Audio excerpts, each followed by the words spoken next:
अब जैसे किसी ने कंबल बांट दिए कहीं पर गरीबों में, या कि तो भंडारा लगा दिया, या कोई प्याऊ बनवा दी, कोई धर्मशाला में सहयोग कर दिया, कोई हैंडपंप लगवा दिया, तो ये चीज धर्म की काम है।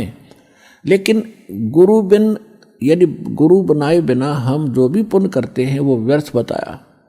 और फिर ये भी कहा है कि जैसे कर्म करेगा वो सारे ही मिलेंगे। अगर यदि आपने पक्षियों को दाने भी डाले हैं वो भी आपके पुण्य में लिखा जाएगा। आपने जानबूझ के कोई चींटी भी मार दी वो भी आपके पाप में लिखा जाएगा। और जब तक गुरु धारण नहीं करते जितने भी जीव हिंसा आपकी होती है वो आपके पाप कर्मों में ही लिखी जाती है। तो कहने का भाव ये है कि पाप तो ढेर सारे हों डेली, और पुण्य कभी कभी कर पाते हो आप, जिसको आप पुण्य मानते थे बिना गुरु के। अब ये भी कहा कि जैसे कर्म करेगा वैसा फल देगा भगवान, ये भी पक्की बात है। अब फिर ये भी कहा कि गुरु बिन माला फेरते गुरु बिन देते दान, गुरु बिन दोनों निष्फल हैं, पूछो वेद पुराण। तो अब गुरु के बिना जो दान करा वो व्यर्थ है। उधर कह रहे हैं कि जो किया वो मिलेगा ही मिलेगा। तो इसके पीछे एक राज है, इसको अध्यात्म ज्ञान कहते हैं।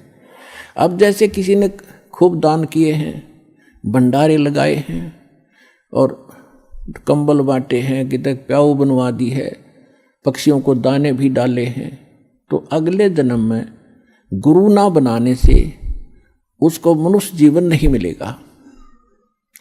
नेक्स्ट जीवन मान लीजिए वो कुत्ता बन गया अगले जन्म में।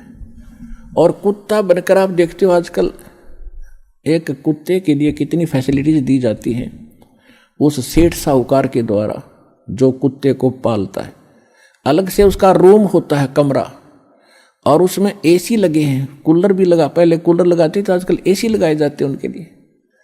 और उसके खाने को भी बहुत अच्छा भोजन मिलता है। दिन में नौकर नवाते हैं, खूब सैर सपाटे कराते। और फिर क्या होता है, गाड़ी में वो कुत्ते का मालिक तो ड्राइवर बनता है और कुत्ता मालिक की सीट पर बैठकर ऐसे गर्दन निकाल कर बाहर देखता चलता है ठाठ से। अब उस कुत्ते ने पिछले जन्म में बिना गुरु किए दान धर्म किए वो मालिक ने दे दिए उसको। आम व्यक्ति को भी वो सुविधा उपलब्ध नहीं है जो उस कुत्ते को उपलब्ध है। कार भी है, ड्राइवर भी है, एसी रूम है, खाने को संशोधित भोजन भी है, बहुत बढ़िया आहार है, सारा उसको प्यार मिल रहा है। अब इस जन्म में उसने जो कुछ भी करा था पूर्व जन्मों में वो बगैर गुरु के वो सारा पुण्य दे दिया काल भगवान ने। वो देना पड़ता, जैसे कर्म करेगा वैसा फल तो देगा ही देगा। लेकिन वो सुविधा मिली कुत्ते के जीवन में, और नेक्स्ट जीवन उसका सूअर का होगा। हाँ बताओ, फिर उसने कौन रखा गाड़ी और कारों में अलग रूम बना के। अब क्या मिलेगा उसको। और यदि उस पुण्यात्मा ने गुरु धारण किए होते और फिर दान करता, या तो पार हो जाता, अर्नी मनुष्य जीवन मिलता, ये सुख भी मिलते, और मनुष्य जीवन में फिर भगवान आके संभालता। उसका नियम है, जो जन मेरी शरण है ताका हूँ दास, और गेल गेल लाग्या फिरूं जब तक धरती आकाश। आज ये दो ही विषय है सत्संग के, कि एक तो एक बार जो मालिक की शरण में आज आ गया और उसका अकाउंट खुल गया। जैसे कोई रोगी है और डॉक्टरों ने जवाब दे दिया और यहाँ आ गया, वो यदि आना नहीं था, वो तो कति फांसी लग गई, सारी तरफ से रास्ते बंद हो लिए, तब यहाँ आ गया। ये भी सौभाग्य उसका, उसको नाम मिल गया। अब जो इस उद्देश्य से आते हैं कि हमारा व्यक्ति ठीक हो जाए, फिर अच्छी बात है, और वो नाम ले गया, उसने भक्ति कर ली और उसकी मृत्यु होगी, तो वो उसका परमात्मा का बच्चा हो गया। अब आपको ये भी बताया था कि इस मंत्र, प्रथम मंत्र के लेने से और कुछ जाप करने से बहुत से मानव जीवन प्राप्त करने योग्य कर्म बन जाते हैं आपके। तो उसकी मृत्यु के तुरंत बाद मृत्यु भी होगी तो एक कमीज बदल का होगा, कुर्ता पजामा, आते फिर भक्ति मिलेगी। और ऐसे घर में जन्म लेगा जो पहले से ही भक्ति पर लगे पाओगे उसको।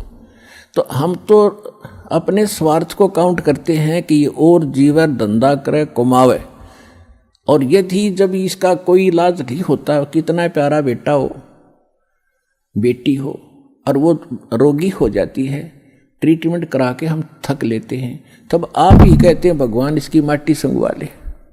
अपने पुत्र को भी ये कहना पड़ जाता है भगवान इसने ठा ले तो अच्छा है, दुखी हो रहा है।